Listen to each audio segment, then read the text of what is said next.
Hello traders, welcome to emerging bulls. तो finally BlackBuck का IPO आ चुका है, यानी कि जिंका लॉजिस्टिक्स सॉल्यूशंस का आईपीओ आ चुका है। अभी मेरे हिसाब से ये आईपीओ कैसा होगा, अच्छा होगा, क्या होगा, कंपनी के फाइनेंशियल्स कैसे है, क्यों पैसे चाहिए, कितने पैसे चाहिए है, और हम लोग इसमें अगर अप्लाई करेंगे तो हम लोग को अप्लाई करना चाहिए या नहीं करना चाहिए, मेरा पॉइंट ऑफ व्यू क्या है, मैं सब कुछ बताऊंगा इस वीडियो में। तो चलिए गाइस, बिना कोई देरी किए ये वीडियो शुरू करते हैं। वीडियो में आगे बढ़ने से पहले मैं बताना चाहूँगा, मेरा नाम है प्रशांत, आप देख रहे हैं इमर्जिंग बुल्स, और चलिए हम लोग डीप डाइव आईपीओ का एनालिसिस कर लेते हैं। अभी एनालिसिस करने से पहले मैं आप लोगों को एक बात बता देता हूँ कि आप ऐड देखते रहोगे इधर नीवा बुपा का, तो नीवा बुपा का ऑलरेडी हम लोग ने आईपीओ एनालिसिस करा था। साथ ही साथ पिछले हफ्ते कुछ 3-4 आईपीओ आए थे, वो लोग सबके एनालिसिस है चैनल पर, आप वो जाकर देख सकते हो।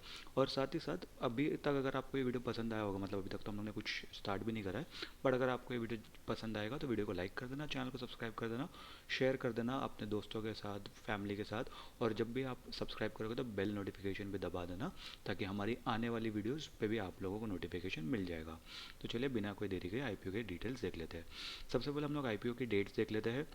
आईपीओ होगा, ओपन होगा 13 को, 13-14 को मार्केट खुला हुआ रहेगा, 15 को मार्केट बंद है, 16-17 को सैटरडे संडे, और 18 तारीख तक मार्केट, मतलब 18 तारीख तक आईपीओ चलेगा। 19 तारीख को अलॉटमेंट वो सब हो जाएगा, और 20 तारीख के दिन अगर जिसको आईपीओ मिला है उसके अकाउंट में शेयर आ जाएंगे, और 20 तारीख को जिसको अकाउंट में, जिसको अलॉटमेंट नहीं हुआ है उसको रिफंड्स मिल जाएंगे। और 21 तारीख यानी थर्सडे को, 21 नवंबर को ये स्टॉक जो है वो मार्केट में लिस्ट हो जाएगा। अभी अगर हम लोग कुछ और डेट्स की बात करें और डिटेल्स की बात करें, तो जो फेस वैल्यू है वो है ₹1 की। प्राइस बैंड आ रहा है 259 टू 273 रुपीज़ का। अगर अप्लाई करना है तो 273 पे अप्लाई करना है, इस बात का ज़रूर ध्यान रखना। ठीक है, जो लॉट साइज़ है वो है 54 का। अभी जो टोटल इशू साइज़ है वो है 1114 करोड़। ठीक है, अभी इस 1114 करोड़ में से कंपनी के जेब में जाएंगे सिर्फ 550 करोड़, और जो बाकी बचे हुए 564 करोड़ रुपए है, वो कंपनी, वो प्रमोटर्स की जेब में जाएंगे, या जो इन्वेस्टर्स है पुराने, वो लोग की जेब में जाएंगे। अभी ये मेरे लिए सबसे बड़ा नेगेटिव पॉइंट है, क्योंकि मैं हमेशा अपने पिछले वीडियोस में भी आप लोगों ने देखा रहेगा कि मैं हमेशा ये बोलता हूँ कि एटलीस्ट रेशियो 70-30 का होना चाहिए। 70% फ्रेश इशू हो, 30% ऑफर फॉर सेल हो, या जितना ज़्यादा फ्रेश इशू रहेगा उतना ज़्यादा अच्छा है। तो कहीं ना कहीं ये मुझे फ़िलहाल तो ज़्यादा पसंद नहीं आया है, अभी हम लोग आगे और डिस्कस करेंगे। तो अभी अगर हम लोग एप्लीकेशन की बात करें तो रिटेल पे आप एक लॉट ले सकते हो मिनिमम, जिसका आपको कॉस्ट पड़ेगा 14,740 रुपये, और मैक्सिमम आप 13 लॉट ले सकते हो 1,91,000 का, और उसके ऊपर आप HNI कैटेगरी में आ जाओगे। अभी अगर हम लोग इन्वेस्टर कैटेगरी में देखेंगे कि जो कोटा है, तो शेयर होल्डर को अपना रिटेल कोटा में 10% मिला है, HNI को 15% मिला है, और जो QIB पे वो है वो 75% का लोग को कोटा मिला है। ठीक है, अभी अगर हम लोग प्रमोटर होल्डिंग पर आ जाते हैं, तो पहले तो सबसे पहले मुझे जो जो ऑफ़र है वो ही मुझे इतना ज़्यादा अच्छा पसंद नहीं है। जो टोटल इशू साइज़ में का फ्रेश इशू कंपनी के पास 50% से भी थोड़ा सा कम, मतलब 49 के आसपास जा रहा है, और बाकी 50-51% वो ऑफर फॉर सेल में है। अगर हम लोग 50-50 भी मान लो कंसिडर कर लेते हैं, तो भी एक इतना अच्छा रेशियो नहीं है। दूसरी बुरी बात मुझे इधर फिलहाल क्या लग रही है कि जो प्री होल्डिंग, मतलब प्री आईपीओ में ही प्रमोटर के पास 32% का, 33% के आसपास की कंपनी में हिस्सेदारी बची है। अभी वो पोस्ट आईपीओ तो 27.8% हो जाएगी, जो कि काफ़ी ज़्यादा एक नेगेटिव चीज़ मेरे हिसाब से है। ठीक है, अभी अगर हम लोग कंपनी के बारे में कुछ देखेंगे, तो इधर अगर हम लोग यहाँ पर देखेंगे तो यहाँ पर पता चलेगा कि कंपनी 2015 अप्रैल में लॉन्च हुई थी। ठीक है, जिससे कि हम लोग को ये पता चलता है कि 10 साल पुरानी कंपनी इतनी ज़्यादा पुरानी कंपनी भी नहीं है, बट 10 साल भी काफ़ी ज़्यादा एक अच्छा ठीक ठाक नंबर हो जाता है।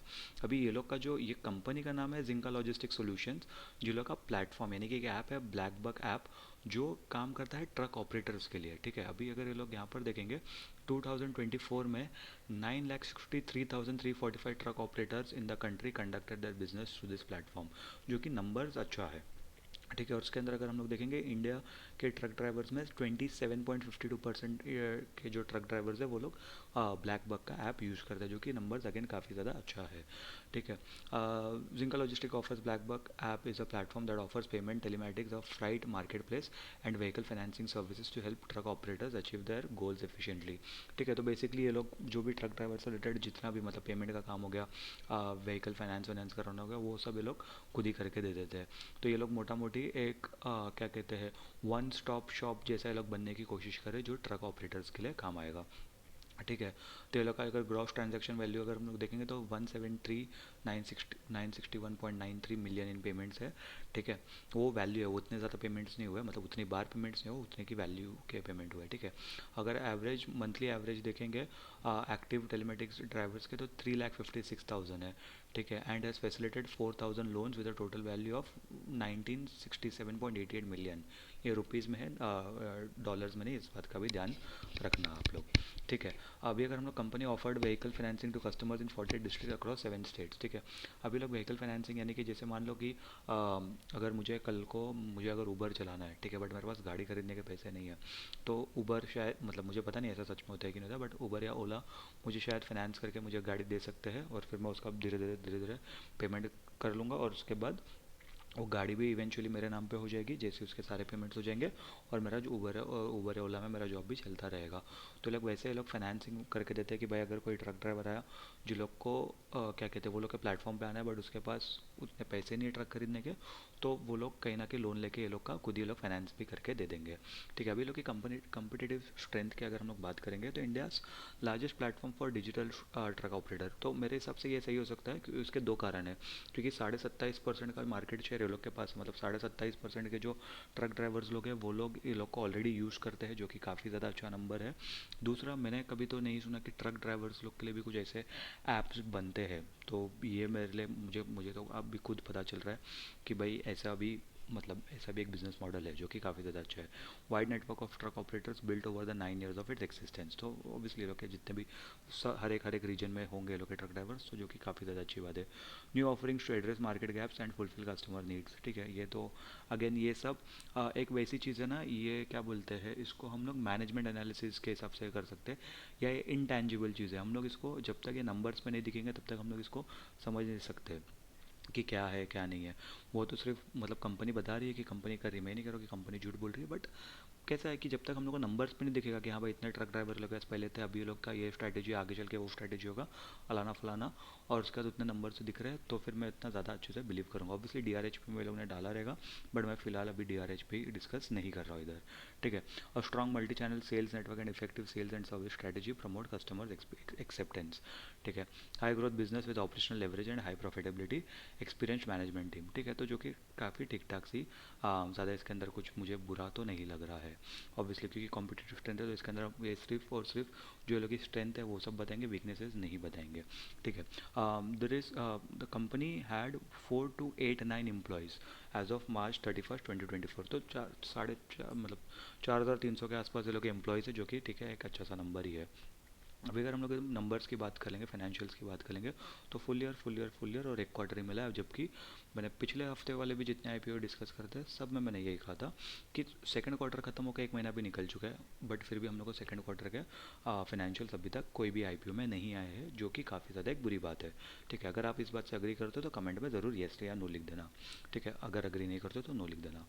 तो अगर हम लोग एसेट्स की बात करें तो एसेट्स पहले 900 करोड़ के थे 2022 में, डिप होकर 650 करोड़ के हो गए, यानी कि 250 करोड़ के एसेट्स गायब हो गए। ठीक है। फिर उसके बाद वो वापस थोड़े से बढ़ गए, मतलब कॉन्स्टेंट ही थे। ठीक है। और उसके बाद वापस 25 करोड़ के आसपास के एसेट्स फिर से गिर गए, जो कि अगेन काफ़ी ज़्यादा मुझे क्या कहते हैं बुरा नंबर लग रहा है, ये मुझे बिल्कुल पसंद नहीं आया। रेवेन्यू की बात करें तो 156 करोड़ के रेवेन्यू थे, उसके बाद वो बढ़कर 195 हो गए, यानी कि 30% के आसपास का हाइक मिला है। और अगर यहाँ पर हम लोग देखें तो 316 करोड़ का रेवेन्यू हो गया, जो कि अगेन 50% के आसपास का रेवेन्यू बढ़ा है, जो कि काफ़ी ज़्यादा एक अच्छा नंबर है। अभी एक क्वार्टर पे आप देखेंगे तो 98 करोड़ है, अगर इसको मैं राउंड ऑफ 100 करोड़ पकड़ लूँ, 4 क्वार्टर के हिसाब से 400 करोड़ की सेल है, जो कि अगर मैं उसको मतलब परसेंटेज के हिसाब से पकड़ूँ तो मोटा मोटी 25-26% का भी इधर ग्रोथ दिख रहा है, अगेन जो कि काफ़ी ज़्यादा एक अच्छा नंबर नज़र आ रहा है। प्रॉफिट आफ्टर टैक्स की बात करूँ या प्रॉफिट की बात करूँ तो पहले साल पे ये लोग का नेगेटिव था, यानी कि 2022 पे ये लोग का नेगेटिव था 280 करोड़।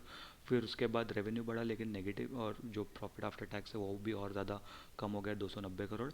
फिर उसके बाद पिछले साल यानी कि 2024 का जो ये है उसमें 193 करोड़ का ये लोग का क्या बोलते हैं नेगेटिव क्लोजिंग हुआ, और उसके बाद अभी पहली बार ये लोग ने फर्स्ट क्वार्टर पॉजिटिव क्लोज करा है।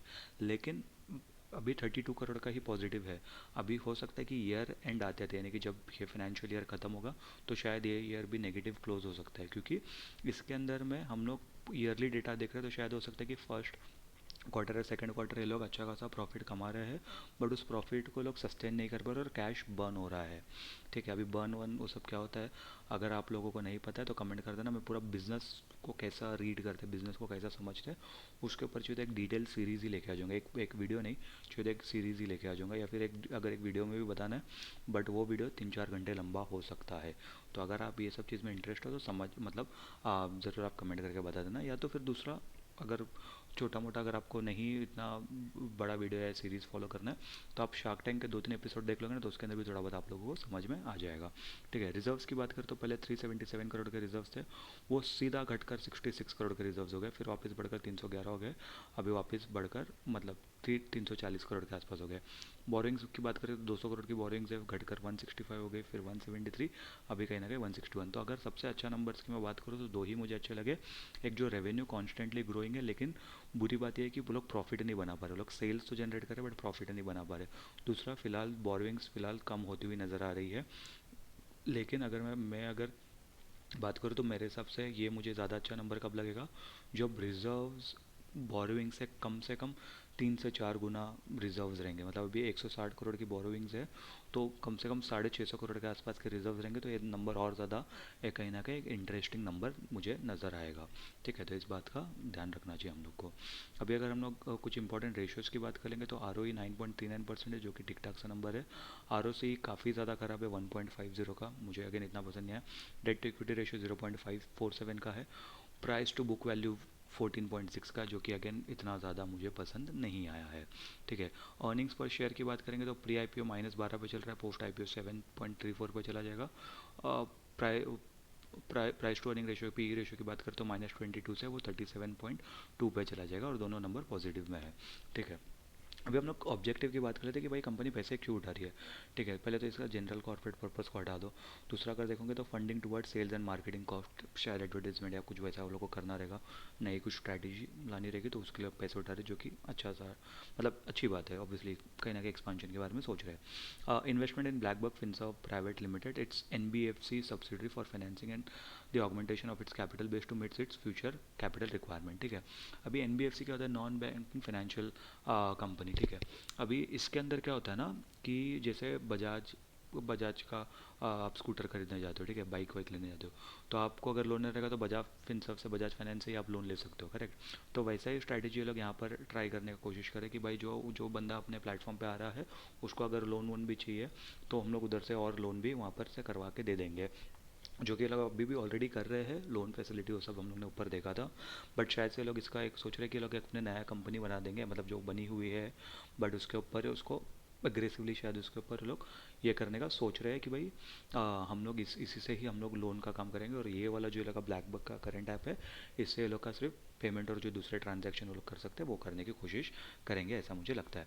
और जो तीसरा पॉइंट है वो है funding of expenditure about product development, जो कि ऑब्वियसली ऐप को इम्प्रूव करना, जो कि हर ऐप कंपनी का एक मेरे हिसाब से एक धर्म बनता है कि आपके ऐप्स को जितना आप रेगुलरली अपडेट करोगे तो उससे 2-3 चीज़ें होगी। एक तो आपका ऐप यूज़र फ्रेंडली बनेगा, सिक्योरिटी ज़्यादा अच्छी रहेगी, और कहीं ना कहीं टाइमली अपडेट्स आते रहेंगे, तो उससे कस्टमर भी वही एक ऐप रोज़ देख के बोर नहीं होगा, कहीं ना कहीं कुछ नया चीज़ मिलेगा, कुछ नया आप इनोवेशंस कर सकते हो, ये चीज़ डेफिनेटली एक अच्छी बात होती है। तो कहीं ना कहीं ऑब्जेक्टिव तो ठीक ठाक है, बट अगर मैं ओवरऑल मैं खुद का अगर मैं पॉइंट ऑफ व्यू बताऊँ तो मुझे इतना ज़्यादा IPO पसंद नहीं आ रहा है ये वाला। मैं तो ये IPO स्किप करना ही पसंद करूँगा, क्योंकि नंबर ज़्यादा अच्छे नहीं लग रहे हैं, प्रमोटर होल्डिंग्स घटी हुई लग रही है। हम लोग एक क्वार्टर सिर्फ अभी तक प्रॉफिट बना हुआ है, ईयर एंड होते होते पता नहीं है क्या कहते हैं कि ये प्रॉफिटेबल सस्टेन रह पाएंगे नहीं रह पाएंगे, तो काफ़ी ज़्यादा मुझे बहुत ज़्यादा डिसबैलेंस लग रहा है ये IPO में। तो इसके लिए मैं तो दूर रहना पसंद करूँगा। आप क्या करोगे, आप अप्लाई करोगे नहीं करोगे, कमेंट करके ज़रूर बताना। आई होप गाइज आप लोगों को ये वीडियो पसंद आया होगा। वीडियो अगर पसंद आया होगा तो वीडियो को लाइक कर दो, चैनल को सब्सक्राइब कर दो, कमेंट करो, और बेल नोटिफिकेशन घंटी भी दबा दो। मैं मिलता हूँ आपसे अगले वीडियो में, तब तक के लिए गुड बाय।